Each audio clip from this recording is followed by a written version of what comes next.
balma shirifla jabrani flebo mali kono ani mali kokan ambe aw fo ka waliman do foli ko ta ko nyishi awma ka wala doniya ka fo ko bi jemukan ci wara kono na mimbe senekelaw baga maralaw moninkelaw ani jiriturlaw ko fo bi ayan sama ka se dugumina o ye nyamala ye ni ko nyamala abe an hakili jigi mali senekelaw moninkelaw baga maralaw jiriturlaw olu ka nyema bala no Elhaji Bakari Togolay wa ale fadugue nyamala ale be buguni marala mimbi Sikaso region bi sogmada ina ana bana masala femikan o ye jege niko jege iko dunga fa niko jege iko soro ani yiriwa abo belajele ko fo bi Elhaji Bakari Togola senekela badu baga marala badu wa jiri turladu wa ambe domne ko bi jege marala bafane do anyamba la ka fo jege dinga a chaman b'a bolo wa jɛgɛ chaman b'a bolo an bɛna a ɲininka fɛn minnu na Elhaji Bakari Togola a donna jɛgɛ mara la wagati jumɛn wa jɛgɛ mara in gɛlɛya jumɛn b'a kɔnɔna na a bɛ nafa jumɛn lase buna hadamaden ma sɔrɔ ta siraw fɛ olu bɛna kɛ ɲininkaliw ye a bɛna minnu jaabi sɔrɔ Elhaji Bakari Togola la ka bɔ ɲamanakaw fɛ yen nɔ Elhaji Bakari Togola i ni ɲantuma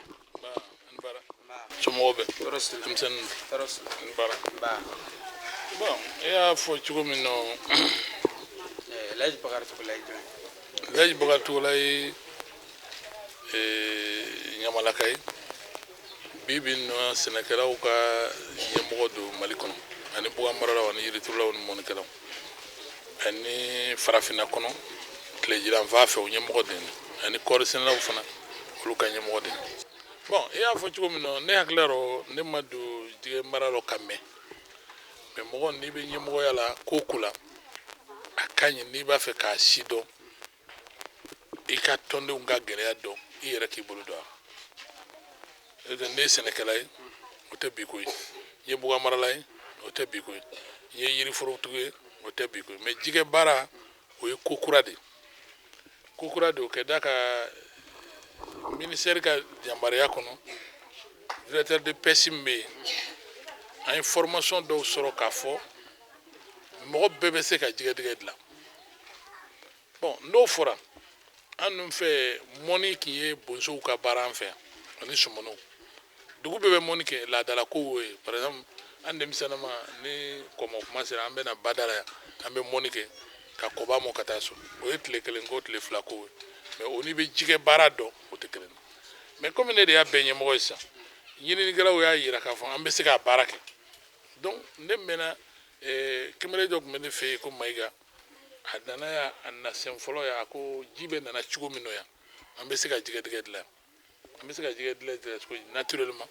ka diga se ka bla jimi mena ni jitora samya mana ba jige mun be chuya ambe se go record o kafsa ayoro chuya ni jibu yana samina ni malo min senano abe malo chin ambe jige soro mais ni jimbo boya ambe malo soro ande jige soro donc andu naté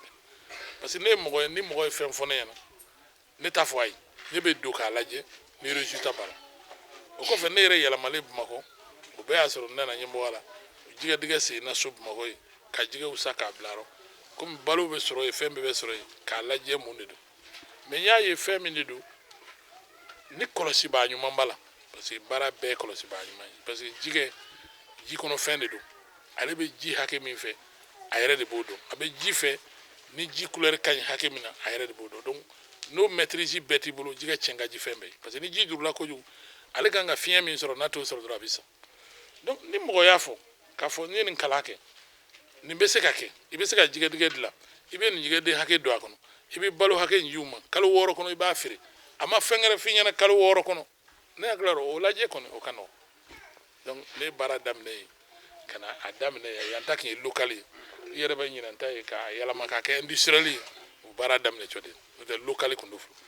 mais industriel daminɛna sisan k'a lajɛ a bɛna kɛ cogo di n'o tɛ ninnu bɛɛ ye local lu parce que ji bɛna don a yɔrɔ a bɛna jɛgɛ bila a yɔrɔ ni ma jɛgɛden san ka bila a yɔrɔ mais sisan jɛgɛden bɛna san Jalo ne yɛrɛ taara Jalo ka jɛgɛ usine na Bagineda hectare 10 b'a bolo yen a bɛɛ ye jɛgɛ hali kunun ne tun ye n ka chargeur bila ka taa yen ka taa lajɛ jɛgɛ ko nin halisa parce que mun tilala sisan n'u bɛ saji la n'u tilala n'a u yɛrɛw y'a faamu u ka se ka don a la mais ni min faamuyara jɛgɛ n'an sera ka jɛgɛtigɛ ko nin sigi sen kan n fana bɔra yan n ye taama kɛ ka taa Burukina jɛgɛ min bɛ produit Burukina jɛgɛtigɛ ko la a ka ca kojugu donc a tɛ se ka kɛ o minnu hakili tɛ n na bilen parce que n y'a kɛbaaw ye jamana wɛrɛ n y'a kɛbaaw ye Mali la yan n y'a kɛbaaw yɔrɔ wɛrɛ donc a bɛ se ka kɛ anw yɛrɛ fana fɛ yan donc mais a bɛ an dɛmɛ ni kaba yɛrɛ baloko la parce que kaba ka ɲi jɛgɛ balo rɔ ka tɛmɛ fɛn caman kan bon kaba dun waati dɔ a bɛ k'an bolo an tɛ sanbaga sɔrɔ ni sɛ maralaw sera ka kaba san ka ɲɛ jɛgɛ baaralaw ka kaba san ka ɲɛ n'a tilara a bɛ dɔ fara jɛgɛ valeur kan et je sais que c'est vrai parce que an denmisɛnnin an ka cɛkɔrɔbaw tun bɛ kaba folo ta ka taa bila ɲinya kɔnɔ ka jɛgɛ minɛ a la donc ne fɔra bi ko kaba bɛ se ka kɛ jɛgɛ balo a tɛ bala ne rɔ parce que n y'a ye o tun ye folo ye mais o kɔrɔ k'a fɔ kaba bɛ se ka fɛn caman kɛ donc ne hakili la et c'est quelque chose rendement bala i yɛrɛ y'a jateminɛ jɛgɛtigɛ kelen i bɛ se ka jɛgɛ 3000 bila a kɔnɔ n'i y'a mɔgɔya ka ɲɛ i bɛ se ka jɛgɛ kelen bɛɛ bɛ se ka na fɔ kilo kelen n'a nana kilo kelen na a bɛ komi kilo 3000 de jɛgɛ kilo an fɛ yan a lagosira cogo cogo 500 ka yɛlɛ de donc ni jɛgɛ kilo kelen i yɛrɛ b'a dɔn n'i y'a feere cogo cogo dasu la o ye 200 300 n'o tɛ donc fɛn o fɛn kilo bɛ se ka 200 lase i ma e dun bɛ se k'a labaara kalo 6 kɔnɔ k'a sɔrɔ a ma degun wɛrɛ s'i ma donc ne hakili la o ka nɔgɔn kojugu donc ne hakili la an bɛ se ka fɛɛrɛ fɛn o fɛn kɛ ka se ka jɛgɛ ko nin bila valeur la pour que jeune diplômé min bɛ yen n'u ma baara sɔrɔ a ka kɛ sababu ye bon a ka se ka hakilila baara sɔrɔ banques ka se k'u dɛmɛ parce que jɛgɛtigɛ kelen n'i k'a dilan ka ɲɛ a cayara cogo cogo i bɛ se ka wari 2 millions ka yɛlɛ ka taa 3 millions la o bɛɛ bɛ se ka don o jɛgɛtigɛ kelen nka o n'a ta o ta baara min don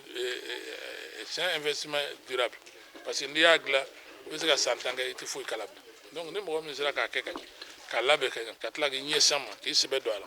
don nataw la a bɛ se ka i ka coût de production sara ka tila i ka se k'i yɛrɛ ta n'a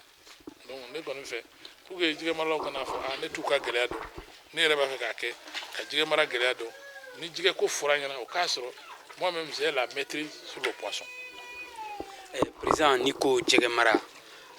a tɛ taa musaka kɔ wa maa caman bɛ yen jɛgɛ mara ka d'u ye nka u t'a ɲɛdɔn yalima bi an bɛ don min ko bi e min u bɛɛ lajɛlen ka ɲɛmaaba ye yalima aw kɛlen bɛ ka labɛn jumɛn sabati ka bila maa minnu bɛ yen bi kɛrɛnkɛrɛnnenya denmisɛnninnakaw caman bɛ yen u tilalen don kalan na baara tɛ sɔrɔ yaasa ni jɛgɛ mara ko bɛ maa minnu kɔnɔ a ka nɔgɔya u bolo aw kɛlen bɛ ka mun labɛn ka bila olu. bon an ye labɛn min kɛ ka bila u ɲɛ o fɔlɔ ye sɛbɛnni de ni mɔgɔ min y'i da sɛbɛnni ni sɛbɛn kalan o de b'i da an b'a fɛ fɛn o fɛn n'a bɛ kɛ a ka sɛbɛn fɛn o fɛn n'an b'a fɔ a ka kalan ka dɔn a sɛbɛn na ne y'a daminɛ bi peut-être an fɛ yan an ka mara kɔnɔ yan a man caya fɔ mais n y'a fɔ cogo min na ka bɔ ba nin kun la ka taa a bɛ dugu hakɛ min tigɛ ani ne bɛ yan dugu hakɛ min bɛ na ni mɔgɔw nana ye k'a fɔ a ka ɲi k'a sɔrɔ jɛgɛdenninw tɛ na hali ne ye fiɲɛ bila n na sa k'a bila ji rɔ n'a ma sa jɛgɛ bɔ don ne nana i b'a sɔrɔ yan o bɛ kɛ o n'a sɔrɔ ne yɛrɛ fɛ jalakɔrɔ bamakɔ ye bi jɛgɛden dɔw bolo kilo 7 jɛgɛden kelen kilo 7 n'i y'a feere 500 o jɛna n'i y'o 3,000 feere o jɛna ka ca dɛ donc ne b'a fɛ k'a fɔ a fɔra ko min tɛ se ka kɛ k'o kɛ k'a jira k'a sɔrɔ a kɛcogo a ma bali n ka adamadenya t'a la e fana bɛ se ka kɛ k'a sɔrɔ a kana i bali ka adamadenya parce que jɛgɛ baara kɔni bozo den bɛɛ kalannen don sisan bon ji tɛ kɔrɔ bilen jɛgɛ tɛ kɔrɔ bilen mais kalan b'u la ka ban n'u kalanna ka ban u f'a si y'a minɛ a bɛ se ka yɛlɛma cogo min na ne tilara o bɛ nɔgɔya u bolo parce que bɛɛ n'i ka yiriya don numu kɛra cogo o cogo n'i ma numu bila yiri baara la a tɛ lanse sɛnɛkɛla kɛra cogo o cogo n'i ma bila sɛnɛ la a tɛ lanse bozo kɛra cogo o cogo n'i ma bila jɛgɛ baara la a tɛ lanse mais ni bozo sera ka financement sɔrɔ ka jɛgɛtigɛ dilan ka jigɛdenw bila a kɔnɔ sisan ne yɛrɛ jole sabamako ye ni n sɛgɛnna n bɛna jole don nɔgɔla don jole da k'a fili ka mɔni kɛ i b'i sigi k'o min kɛ dɛ a b'i ka problème tilankɛ bɛɛ b'i kɔfɛ parce que e bɛ ka jigɛ suyi n'a bɛna jole ta n'a ye jole ta i bɛna jigɛ sɔrɔ cogo di i b'o réflexion min kɛ dɛ o b'i ka frɛsi caman k'i kan donc a bɛ komi i bɛ baara la mais i bɛ tulonkɛ la tulonkɛ min b'i la ɲina k'i ka sɛgɛn b'i kɔnɔ donc ne hakili la an bɛ labɛn min na o ye ka se ka famille parce que n'i ye mali ta mali ye famille de mali ye yuruya de an ka se ka yuruya bɛɛ dɛmɛ yuruya bɛɛ ka se k'i ka baara kɛ a kɛcogo ɲuman rɔ n'i y'a ne b'a fɔ la n ko fɛn ninnu tɛ kunfɛ baara ye a kɔrɔ dɔrɔn don diɲɛ yɛlɛmana a yɛlɛmana ka taa sira min fɛ ne taara sira wɛrɛ fɛ k'o co a bɛ kɛ ka gɛlɛya de mais n'a yɛlɛmana ni i donna ka yɛlɛma kɔnɔ dɔrɔn i b'i ka baara kɛ bon ninnu filɛ nin bi n'i ye jɛgɛtigɛ sɔrɔ yan bi jeune diplômé mɔgɔ 2 sɔrɔ k'o bila nin sufi la fɛn wɛrɛ tɛ ka jɛgɛ kaba buraye ka d'u ma ka dumuni ta ka d'u ma an ka bɛn sara rɔ a nana feere i y'i sara sɔrɔ bien vrai que i ni Bamakɔ ka jan i ni kungo kɔnɔla ka jan mais a ka fisa i sigilen so kɔnɔ parce que n'an bɛnna min na n'i b'o sɔrɔ n'o bɛ se k'i ka problème ɲɛnabɔ moi je préfère ça que i k'i sigi k'a sɔrɔ i tɛ foyi la donc ne dun b'a dɔn bi sɛ bɛ feere sɛ bɛ dilanla Bamakɔ cogo min na i b'a dɔn ne yɛrɛ b'a fɛ ka sɛso dɔw jɔ yan jɛgɛ bɛ se ka mara tan yiriw bɛ se ka donc ni baara bɛɛ bɛ se ka kɛ et puis n'a kɛra yan n'a ɲɛna a b'a to mɔgɔ ba kelen ye o tɛ taa Bamakɔ k'a bɛ taa filɛ o tɛna taa mɔgɔ mais a n'a ye yan il a le courage ka gɛrɛ yɔrɔ wɛrɛ la ka jɔ dilan ka se ka baara kɛ. ayiwa jɛgɛ mara hukumu kɔnɔna na gɛlɛya jumɛn bɛ sɔrɔ a la ani a bɛ se ka kɛ nafa jumɛn lase bunahadamadenya ani sɔrɔ bon n'i ye ne ɲininka gɛlɛya t'a la gɛlɛya min b'a la n taara Selenge n y'a sɔrɔ laboratoire jɔ yɛrɛ bɛ Selenge jɛgɛko kama bi min b'a co jɛgɛ yɛrɛ bɛ a bɛ pɔnpe n'i y'a fɔ jɛgɛ bɛ pikiri a bɛ pikiri a mago bɛ fura min na o bɛ jama a bɛ bila condition la min b'a co a bɛ jɛgɛden tɔrɔ parce que ne tun ye ne ɲininka ne tun b'a fɔ a gɛlɛya ye jɛgɛden ko ye mais Jalo fɛ Bagineda jɛgɛden caman bɛ yen k'a ta 35 ka se 40 ma Selenge jɛgɛden dilayɔrɔ bɛ yen dɔgɔtɔrɔw yɛrɛ talen bɛ tubabuw yɛrɛ don minnu bɛ laboratoire bɛ yen a mago bɛ jɛgɛ couragement fɛngɛw fana mun bɛ se k'a baara donc ne fɛ n'i bɛ semence sɔrɔ ka ban ka tila ka fiche de technique d'i ma i b'a balo cogo min na o y'a gɛlɛya jɔ dɛ mais a nɔgɔya ye min ye an ka jamana ka yan min b'a kalama min t'a kalama jɛgɛ ka ɲi mɔgɔkɔrɔba ma ka tɛmɛ fɛn bɛɛ kan parce que an ka dumuni la ni mɔgɔ si sera san 40 tubabuw b'a fɔ cogo min ani dɔgɔtɔrɔw b'a fɔ cogo min ni ba sogo tɛ sogo si ma ɲi ma i bɛ mɔgɔ bakɔrɔ ye kinbiridimi b'a caman na farikolo yɛrɛyɛrɛ ninnu b'a a bɛɛ ye sogo bilen de parce que an bɛ tubabuw ladege mais tubabuw bɛ sogo bila frigo kɔnɔ k'a to yen ka sɔrɔ k'a dun an bɛ misi faga sisan k'a bila na la donc i y'a dɔn ni si sera yɔrɔ jɔrɔ o man ɲi yɛrɛ ma mais jɛgɛ filɛ k'a ta adamaden bangedon la fo ka taa se saya ma i s'a fɔ jɛgɛ suguya nin man di ne mais i bɛ se ka jɛgɛ dun et puis jɛgɛ en général n'i y'a naji dilan k'a di banabaatɔ ma i y'a di mɔgɔ mɔgɔ ma condition fɛn o fɛn na hali an yɛrɛ ka cɛya fɛɛrɛw caman bɛ dun ni jɛgɛ naji de donc ça veut dire que localement a ka ɲi adamaden ka santé ma et puis localement an man ka cu jɛgɛ ko k'a lagosi mais anw ka problème min ye anw c'est à dire n'a fɔra k'an bɛ kɔmɔ la ou bien m'an bɛ mɔni la an kan ka dunta minɛ ka fitinin cu an b'o hakili d'a ma n'an bɛ donsoya la k'a fɔ sogo bɛ jigila an man k'a fa n'i ko donso ma kana sogo jigila fa a b'a ko fa bɛ la mais ne y'a jigila fa i ye fɛn 2 fa o donc hakili de bɛ nin bɛɛ kɛ donc don nataw la nin bɛɛ réflexion kan ka kɛ parce que n'an m'an ka dugukolo valoriser n'an m'an ka fɛnw valoriser an hakili la k'an bɛ fɛn mun sɔrɔ jɛgɛ bana jɔn de y'a ban par exemple dɔnnikɛlaw y'a ye sisan k'a fɔ manɔgɔ bɛ k'o sankolo de la sanji mana fin kungo kɔnɔ i bɛ c'est vrai ne yɛrɛ sɔnna ma jalakɔrɔba ne ka foro la sanji nana fo ka jɔ bɛ yen tigɛ tɛ yen foyi manɔgɔ jiginna yen don jɔ fo i b'a ko cere don et c'est sûr que j'étais d'accord k'a fɔ tiɲɛ don sanji bɛ k'o manɔgɔ bɛ k'o sankolo de la donc n'a bɛ k'o sankolo de la c'est Dieu nous accompagne mais n'a fɔra k'an b'a minɛ an t'a minɛ k'a kɔlɔsi yala a bɛ ba kɔnɔ donc production la sisan ne a kɛra jɛgɛtigɛw fana ni a bɛ se k'an permet k'a co n'i bɛna minɛ i la sa ni nana ni belebeleni fitinin de mais n'a ka d'a ye ni ninnu ka dɔgɔ a bɛ ninnu bila yen min ka bon a bɛ na ne parce qu'il a une maîtrise mais si sans maîtrise a tɛ se k'o kɛ bon n'an ma maîtrise kɛ an b'a bɛɛ tiɲɛ n'a y'a bɛɛ tiɲɛ a tɛ tiɲɛ mɔgɔ wɛrɛ ma o a bɛ tiɲɛ anw yɛrɛ de ma donc il faut que an ka hakili de co o parce que ni ɲasa cɛla dɔ ko ɲasa filila dɔ ko jɔ ka baara ɲasa cɛ lui doit se mettre au courant k'a fɔ ni m'a fili cogo ɲɛ n bɛ jɔ ka baara cɛ donc il faut qu'on évite ça donc ne kɔni fɛ sanburu la ani yerekaw ka cadre kɔnɔ an bɛ se ka fɛɛrɛ o fɛɛrɛ kɛ jamana kɛrɛfɛ ka jɛgɛ production ko nin don valeur la ani a yɛrɛw ka fara an kan ka kuma kɛ il faut k'an k'o kɛ parce que jɛgɛ jɔyɔrɔ ka bon an ka culture la et an ka santé la je pense que jɛgɛ jɔyɔrɔ ka bon sogo ye bien vrai que nɔnɔ nafa ka bon mais nɔnɔ ye fɛn wɛrɛ de mais nɔnɔ bɛ go fɛn min na n'i y'o fara sogo kan jɛgɛ kan a b'a co an bɛ se ka kɛnɛya sɔrɔ kunun an bɛɛ bɛ najini dun na bi mais najini de don an na jamana kɔnɔ fɔlɔ jɛgɛ jala datu zumala mais bi don jɛgɛ jalan tɛ sala bilen datu tɛ dilanla bilen zumala a bɛɛ najini mais najini bɛ min kɛ mɔgɔw la bi bɛɛ b'a dɔn denmisɛnninmɔgɔ bɛɛ cɛ yafara sa la bi donc najini bɛ k'an mɔgɔw faga ka san dans 20 ans i b'a ye denmisɛnninw kɔci de bɛ na c'est clair tubabu ma fɛn kɛ ka dug'a na tubabu ma ça fait tubabu tɛ taa fɛ an ka développer o mɔgɔw de m'o faamu ça fait n'i y'a fɔ a fɔ i ka gɛrɛ parce que an tɛ se ka foyi k'u kɔ mais olu bɛ balan na donc n'olu bɛ balan na o t'an ka développement fɛ o parce que e bɛ développer mɔgɔ min yɔrɔ n'o ye ko dɔ dɔrɔn a b'a guwa i kɔfɛ o mais il va pas nous laisser o t'an bila o n'o tɛ n'i ye fara tubabu ye mɔgɔ mɔgɔ mara a jumɛn taara yɔrɔ par exemple anglais ye mɔgɔ min mara olu avancera mais tubabu mɔgɔ mɔgɔ mara a jumɛn taara yɔrɔ parce que olu bɛ ballon de la mais anw hakili t'an bɛrɛ bolo anw farikolo de y'an ta anw sigilen bɛ yan sisan e bɛ yan sisan kanbɛra nin na ye tubabu bɛ se ka tiɲɛ kɛ e sigilen jɔ parce que t'as pas la maîtrise donc n'i ka maîtrise t'i yɛrɛ bolo i bɛ mɔgɔ min bolo o de b'i mara o et tant que an m'an yɛrɛ ta ka d'an yɛrɛ la ka sɔn an ka fɛn kɔrɔw ma diɲɛ yɔrɔ ɛdɛ tubabu mana jɛgɛ naji sɔrɔ a tɛ najini dun tubabu yɛrɛ tɛ najini dun parce que olu bɛ jilaman dun mais pourquoi u b'a produit jan ma an k'an ka production locale fa a kama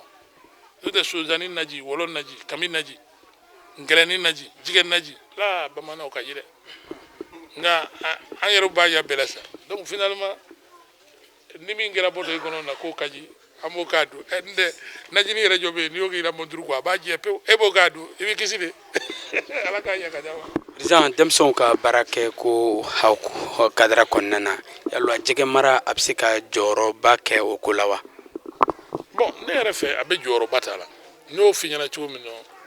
n'i ye mali jeune diplômé ta bi sans emploi thème de dɔrɔn n'o tɛ emploi ko tɛ san o san promotion min bɛ bɔ o ka ca kɔta de parce que mɔgɔ bɛ k'a cɛya ka taa ni mɔgɔ bɛ k'a cɛya ka taa jɔ bɛ fara kalan kan jɔ bɛ fara mɔgɔ ka baara kan so minnu ye tilala saro n'o na sigi ɲina minnu bɛna bɔ ɲina ekɔli bila la o ka ca o ye parce que diɲɛ bɛ taa la ɲɛfɛ donc an kan ka fɛɛrɛ min siri ne fɛ mali baarako sɛnɛ ni n ko sɛnɛ fɛn o fɛn ye siman fɛnɛ n'a bɛ don dugukolo la o sɛnɛ an kan ka action bila o kana k'o ba kuma sɛnɛ kɛcogo an ye maloko na yan mɔgɔ jeli bɛ na malo foro baara yan mɔgɔ jeli bɛ wari sɔrɔ yan mɔgɔ jeli bɛ a sɔrɔ a dilancogo mɔgɔ jeli b'a sɔrɔ a tacogo mɔgɔ jeli b'a sa k'a dun yan o ka ca bon ni jɛgɛ ko nin nana fara o kan ni yiri ko fara o kan o bɛ ɲɔgɔn dafa o bɛ ɲɔgɔn dafa donc mali la bi mɔgɔ caman ye sɛnɛ man y'o ɲɛ parce que ne sɛnɛ man di ye ni yiriforo baara ka di ye o fana baara jɔ ye o ni yiriforo baara fana man di ye ni jɛgɛ ko nin de ka di ye o fana baara jɔ de o ni jɛgɛtigɛ ni ne ninnu sigi yan sisan c'est à dire san 10 b'i kɔ si bɛ kuma la fɔ b'a ye n'o y'a sɔrɔ e bɛ balo la ne balo la san 10 b'i kɔ i kana i bɛna sɔrɔ jɛgɛ wusu yɔrɔ dilanlen bɛ yan ne b'a dilan k'a wusu yan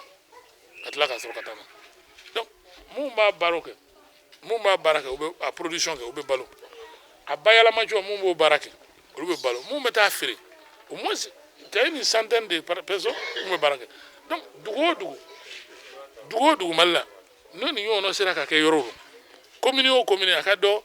ni nana commune dɔ dugu nin kɔnɔ parce que dugu bɛɛ gɛrɛsɛgɛ tɛ jima yɔrɔ ye ba tɛmɛna yɔrɔ dɔw kɔ tɛmɛna yɔrɔ dɔw dugu dɔw ma kɔ sɔrɔ o ma ba sɔrɔ mais ji bɛ sɔrɔ yɔrɔ o yɔrɔ ou bien dugukɔrɔ ji ka bon dugu o dugu k'a fɔ i bɛ se ka kɔlɔnba sigi ka ji sɔrɔ ka jɛgɛtigɛ dilan bon jamana k'an dɛmɛ a dɛmɛ bɛɛ tɛ k'a fɔ hɔn ye sa ne tɛ hɔn yɛrɛ fɛ ne tɛ hɔn fɛ c'est à dire a ka fɔ dɔrɔn voilà une ligne de piste mɔgɔ min b'a fɛ ka jɛgɛtigɛ dilan jɛgɛtigɛ kelen ye nin montant ye taa banque na banque ka juru d'i la ni volontaire nana a ka juru d'u la i b'a fɛ 10 la i b'a fɛ 5 la juru ka don i la et on te suit parce que n'i juru don mɔgɔ la k'a bila n'a yɛrɛ ye e la juru bɛ mɔgɔ min na e ɲɛ b'o la tiɲɛni na a tɛ tiɲɛni kɛla a yɛrɛ la a bɛ kɛ e yɛrɛ de la o e yɛrɛ b'a dɔn cɔn i la juru b'a la e ɲɛ b'a la tiɲɛni na e sigilen bɛ k'a dɔn e la juru bɛ sara cogo di mais n'i y'a accompagner ni na juru bɛ mɔgɔ la hali dugu kɔnɔ bi an fɛ yan an na coopérative la n'a ye nɔgɔ juru don samiya mana se mɔgɔ équipe jɔ bɛ gɔ a bɛ taa i ka foro lajɛ ni na foro man ɲi a bɛ f'i ɲɛna he e de ye dugu nɔgɔ ta i ka foro man ɲi dɛ o ma gɛlɛya i ma cogo cogo bɛ kɛ parce que ni ale curonna a ma se k'a ka juru sara a bɛ na se coopérative ma o n'a nana coopérative ma e min ko k'i ta dilan na e ta ma dilan o parce que nin ta tiɲɛna e bɛ na s'i ma yan ni nin n'a juru dun nana tigɛ i ka sɔrɔ la a bɛ tila ka segin na e fɛ o donc o baara min bɛ kɛ o de b'a to an bɛ dilan donc n'an ye coopérative sigi ka se ka jɛgɛtigɛ dilan dugu bɛɛ rɔ a ka dɔn jɛgɛtigɛ bɛ sɔrɔ dugu bɛɛ rɔ jɛgɛ bɛ sɔrɔ dugu bɛɛ d'abord jɛgɛ sɔrɔ bɛ nɔgɔya dugu bɛɛ dugu si tɛ Mali la min tɛ jɛgɛ dun o tɛ yen mais dugu bɛ min dun n'o bɛ sɔrɔ dugu kɔnɔ yen a bɛ dilan dugu kɔnɔ yen a bɛ sa dugu kɔnɔ yen donc dugu bɛ sɔrɔ kɛ dugumɔgɔw bɛ fɛn sɔrɔ nɔgɔya rɔ donc o gɛlɛya fila bɛ wuli ka bɔ yen et le revenu ça reste dans le village mun b'a san n'olu b'a baara n'a dugu ta bɔra la n'o bɛ na san parce que tilema ma bɔ sisan i bɛ mɔgɔw ye ba kan yan u bɛ na mɔni la mais n'u ye mɔni kɛ bada la yan na jagari b'a fɛ jɛgɛ sa yan o de b'a ta sa fɔlɔ n'o y'a sa u bɛ taa Njira ni Njirakaw y'a sa n'a jɔjɔra u bɛ taa Ɲama ni Ɲamalakaw sa u bɛ taa Pumadu mais n'a banna Ɲama la est-ce que Pumadukaw b'a ye donc fɛn min ka surun i la o nafa de ka surun i la donc an kan ka o approche de kɛ mais ne ɲɛ bɛ yɔrɔ min na il faut un accompagnement des banques parce que denmisɛnninw ye kalan kɛ ka ban u ye pisi sɔrɔ ka ban u ye sira sɔrɔ u kan ka taa sira min fɛ maintenant il suffit de an ka fɔ bon nin baara boloda la mɔgɔ mɔgɔ b'a fɛ ka jɛgɛ baara jɛgɛ kelen ye miliyɔn 2 ye i b'a fɛ tan la nin wari filɛ n'i y'a ta i b'a sara nin condition hali n'an bɛ san 1 san 2 bila i k'i yɛrɛ labɛn san 3nan i k'a sara daminɛ maintenant ni mɔgɔ min sɛbɛya yɛrɛ la il faut s'en sortir mais ni mɔgɔ min tɛ baara fɛ hali n'i ye juru don a la o tɛ fɛn sɔrɔ o baarakɛ bɛ yen kɔni hali n'i ye fɛn ɲɛ a la fu a tɛ mago ɲɛ an ye n'i ye juru don a la a tɛ mago ɲɛ et on doit éviter ça parce que n'an y'o tigiw encourager baarakɛlaw bɛ jɔ donc ne hakili la jɛgɛ don malo don kaba don filière fɛn o fɛn bɛ Mali la a bɛɛ bɛ se ka développer ka baarakɛbaliya kɛlɛ Mali la mais il faut que l'État k'a jɔ a jɔyɔrɔ la promoteur yɛrɛ k'i jɔ i jɔyɔrɔ banque k'u jɔ u jɔyɔrɔ parce que ni bɛɛ m'i jɔ i jɔyɔrɔ la ni banque ye juru don banque tɛ risque ta parce que e nana i ka wari bila banque la ni n'a ta bila ni n'a ta bila a kalifalen don ne la n'a tiɲɛna ne de tɔgɔ bɛ fɔ e tɔgɔ tɛ fɔ dɛ ne de tɔgɔ bɛ fɔ donc ne fana tɛ se ka risque ta k'a don mɔgɔ la mɔgɔ min tɛ se k'a sara parce que ne ka vie b'a da fɛ donc banque ka yɔrɔ de y'o mais n'a donna e la ne y'a sara e ta sara o donna na o y'a ta sara o donna na o y'a ta sara mais tout le monde bɛɛ fɛn sɔrɔ mais ni mun nana don fɔlɔ olu y'a bloqué donc ce sera une opération qui sera bloquée donc n'a bloquera ko a tɛ ne yan ne nana 5000 minɛ e bolo o ma sara ni nana 5000 minɛ e bolo o ma sara sabanan ma na e b'a jɛ i tɛ sɔn e b'a fɔ juru min tɛ sara la n tɛ jɔ wɛrɛ ji la mais ne nana ta minɛ ne y'o sara ni nana ta minɛ o sara ni mɔgɔ sabanan na i b'a jɛ o ma c'est ça donc kɔmɔko tɛ jinɛko tɛ jamana de mago b'o la il faut ça et ça o cohérence in dɛ n'o ma munumunu jamana kɔnɔ dɔrɔn a tɛ taa yɔrɔ si banque ka da mɔgɔw la mɔgɔw yɛrɛ ka juru ta mɔgɔw ka juru sara e nin tɛ wari tɛ dilan Mali yan a tɛ dilan Faransi fo États-Unis n'i y'a jɔlen mɔgɔ mɔgɔ ka so danaya ko dɔrɔn e b'a ta k'i mago dilan ni ne ye 5000 sara e ɲɛ sa e ma se sɔbugu e bɛ sara bɔkɔrɔ 2 san o b'a dun i daminɛ dɛ e ma se Buguni i bɛ nɔnɔ san e ma kɛ don Bamakɔ don la i na jɔ ci jɔ ka Orange Money la hali ni mɔgɔ min mana Ɲamana o tɛna jɔ dɔn wa donc mɔgɔ kelen ta tɛ wari a bɛ munumunu de mais i bɛ taa sɔrɔ sira min fɛ n'i m'o sira sɔrɔ i tɛ jɔ sɔrɔ a kan. président kɔrɔfɔ kuncɛla jɛgɛ mara ale ye kura ye an fɛ Mali kɔnɔna na yan an ka jamana ɲɛmɔgɔw u kɛlen bɛ ka wulikajɔw caman boloda yaasa a baara ka don ba la e bɛ se ka mun de sɔrɔ kɛrɛnkɛrɛnnenya la k'a fɔ jamana ɲɛmɔgɔw ye ani maa minnu b'a fɛ ka na jɛgɛ mara fana kɔnɔna na. bon ne bɛ min fɔ APCAM y'u ka baarakɛ bolo ye min kan ka se k'u dɛmɛ k'u ka baara lase dugu ma parce que n'i ye APCAM ta APCAM sigilen bɛ ka bɔ dugu bɛɛ kɔnɔ fo ka taa se Bamakɔ pour que ne ka kɛ APCAM ɲɛmɔgɔ ye fo ne ka taa Ɲamala yan ka taa Kumandu ka taa Buguni ka taa Sikaso ka sɔrɔ ka taa Bamakɔ ni i bɛna fɛn o fɛn kɛ i y'a bi e tɛ mɔgɔ dɔ yan n'o ɲɛ ka bɔ a tɛ mɔgɔ dɔn mais dugu nin bɛɛ mɔgɔ dugu o dugu mɔgɔ bɛ yan n'i ko Bugun Tɛnɛma ma sisan t'a fɔ Bumukaw ɲɛna ko n mago bɛ mɔgɔ 2 la min b'a fɛ ka jɛgɛ baara kɛ ou bien mɔgɔ 2 min b'a fɛ ka jɛgɛ baara kɛ Bumun a k'u tɔgɔ sɛbɛn ka na e ma taa ne ma taa ne ye Bumuka jɔ ci a bɛ na ni mɔgɔ 2 min de o kan k'a sɔrɔ ale b'u dɔn sigida la a b'u dɔn mɔgɔ sugu min don ni n ko Njilakaw ma bɔn a ye mɔgɔ 2 choisir ka na ne tɛ taa o Njilakaw b'a dɔn u ni ɲɔgɔn cɛ qui est crédible donc Sanburu kan ka se k'u dɛmɛ k'a recensement kɛ n'i y'a mɛn ɲinan tracteur sera cikɛlaw ma parce que a recensement ɲɛna o mais fɛn o fɛn n'a a tigi cɛyara dɔrɔn a tiɲɛna fengo fe tigi ma cha chena fe betigi kilina chowe kolosigara mais fengo fe tigi ma cha chena donc an ga baraka nga se ku deme nu ba ka bara min buluda jona ka kan dugu kono jona manka bon ni o recensement kira ka juma ni fe na na o sirafe o me résultat sur ala donc ne kon be min yinu fe hali sanga daño bara daño na dron na ma daño na kaseka ni bara ko na ma daño na ka nyon singoro mado qui va faire notre place moi c'était na kan place donc état te more état mbedi ni ko jamana yere fodi ma mo kelin fo ni ko camara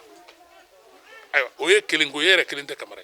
mais si c'est de télévision Aïdara mais c'est pas toi seulement il y a combien de personnes qui travaillent là oh mais e va solo e jo no mo bakle ma jo état jo ne tate o te dafa job back job no mu jo ne fana ma olu ma jo ate dafa donc il y a une scène de travail donc ne ko fait état ka attaquer état est recassé mo si te ma ko min te wala pour mo si ça fait que Europe c'est ka jab mako o ye kore mais ite wo burusi kono o mo ka do mala de donc an so mo ko che an kan ka se ka nyon do ku blasra ne fula ne mana na ya j'attends tout ne bora ya ne nana ya mo sugo na ne fe c'est ça mo sugo ndo an kan ka me chugo ndo kan ka la dam chugo ndo modo mais ni na yere fe so mo ma finalement be ko fe no gore ko fe be kemne nan fula na sigi ya mo sima na sigi ngere fe qu'est-ce qu'on demande mo re popularité bi la ngo ko do donc itika mo bla iko ka blasra faka daira ni mo daira ka soyine ni a blasra do abetu donc ne haklaro anga faranyonga be ki somo sensibiliser be ki somo blasra parce que ni mo kono mo we fensro ni sigi daw basigira dugu basigira ne haklaro mali benya mais amen condition minonda dongo do manga jamana ma basigi bon finalement soro malakana avec emne avec gela donc am yo musala ka dro fini mi yangana a nyeka mi ma jugoro o nokole do oh ni du yesi wo du ngoro ba sela tata ka sema so ba ko do ce pays là c'est pas pour quelqu'un a kadinye malita antado a kagonye antado na ya la antado na ya chien c'est pour nous parce que imana boya ni tara burkina avec foko ite burkina be ni tara bijan on te dira que tu n'es pas ivoirien mais avec film yorom no malien o de ka dambe donc moi je veux que anga sonyon anga danyon en tout cas moi ne ka wati ko ne Sénégal ko nyemo yo nte nyemo ya lawo ne perele do ka mali de bedeme akabara mbe mindola parce que ne be mindo no foyibe e laza no nye foyi nyana be laza mais pourquoi ne ba garder a ne ko na te foyiche a fole nyana te foyiche a bana fe nyana be jo fara itaka a maraju c'est pas la peine. Oh, donc ne ko fait un ambulu jinyo ma koro de ni téléco télé tiara ça c'est une bonne chose mais il faut que a tia a conséquence que na bunya avantage parce que il mo la mère radio là était dimi mais ni a sigile ya kafo be dimi de ni ñu manté kon radio télé c'est différence de parce que radio be mo fait il va faire de et ça tous les Maliens sont intéressés par les téléphones, Internet. Mais c'est quelqu'un qui met dans l'Internet. Internet, il est capable de faire un peu de la théo. Et pas faire comme de beau black. Ni pas faire comme Jabi beau black. Mais ni bon, Malien recycler ça. Téléphoner cadre. Tes messages, mon Internet. Et la figo pour ça, Internet. Donc tout ça, c'est pour que tu aies capté. Ambe mon folanyoma. Anebe mon garanyona. Ambe les choses du même ça. C'est ça, c'est pour nous capter tout le monde. Bon. To were te min blaka al ne la klusi farale de ça jo ba fo ko kerza sigi ya kala klusi farale mais to blaka o parce que to fait ale ba fa kan capter dro mais ni ti yere fe e da fa ki yere boya e da fa ki la mo boya donc e bi ka gondo ta ko blaka no sinon internet mu ne kan ga blaka do ni kuna fa ni nyumate ti ko mama ga blaka do ah ni nana i Sénégal be se ka fait c'est ça quoi mais comment on internet ka bi c'est pas la peine donc afana nga haklito telekororo akana jo telekata sirafe siram mena en conseil parce que nan conseil gradro ateke mo sikre made avec ambedem ala ka nya kata ini che wala sa obe dansri bi jamukana mina bena usine stone ka nyama ya konnana oni che au ka kuluma jola au ka nyama dalila au ka be jawa tiwere